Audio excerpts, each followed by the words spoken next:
នាងខ្ញុំឈ្មោះឈ្មោះដាវីត្រាអ្នកគ្នានេះខ្ញុំចង់មកខ្ញុំនិយាយរឿងមួយខ្ញុំចង់និយាយប្រាប់ថាអ្នកគ្នាចង់បានរកការអីកុំចង់កុំភ្លេចប្រាប់ខ្ញុំណាចឹងអ្នកគ្នាចង់បានរកការបានមិនកុំភ្លេចប្រាប់ខ្ញុំខ្ញុំនឹងរកឲ្យអ្នកគ្នាហើយរកការអីក៏ខ្ញុំមានដែរអ្នកគ្នា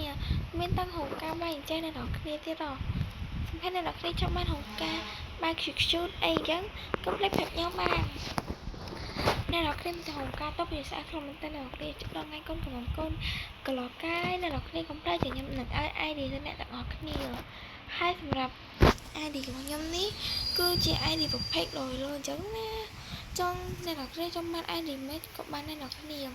ហើយឥឡូវនេះកុំឲ្យខាត់ពេលយូរយើងមកចូលមើលទាំងអស់គ្នានេះគឺជារងការទៅមុនអ្នកគ្នាមកទៅរងការទៅពីស្អាតខ្លាំងមែនតើហើយកន្លែងអង្គុយគេគឺច្រើនខ្លាំងណាស់តែអ្នកទាំងគ្នាមានតែកន្លែងអង្គុយទីណាក៏មានដែរអ្នកគ្នាហើយសំខាន់មានតាំងកន្លែងរំឈៀងគ្រប់ម៉ាក់គ្រប់ម៉ូកហើយ ID វិញក៏ពិសេសអ្នកគ្នាខ្ញុំនឹងឲ្យ ID អ្នកទាំងគ្នា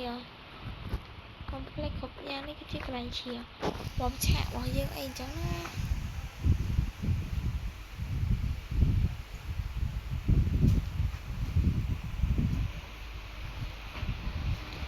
នេះគឺជាមុខហងអ្នកទាំងគ្នាស្អាតខ្លាំងមែន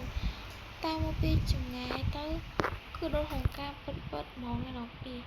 រងការនៅស្រុកខ្មែរយើងពិតហ្មងអ្នកទាំងគ្នាអានេះខ្ញុំធ្វើឡើងចង់ងាប់ចង់ហួរអ្នកទាំងគ្នាមកបានរងការមួយហ្នឹង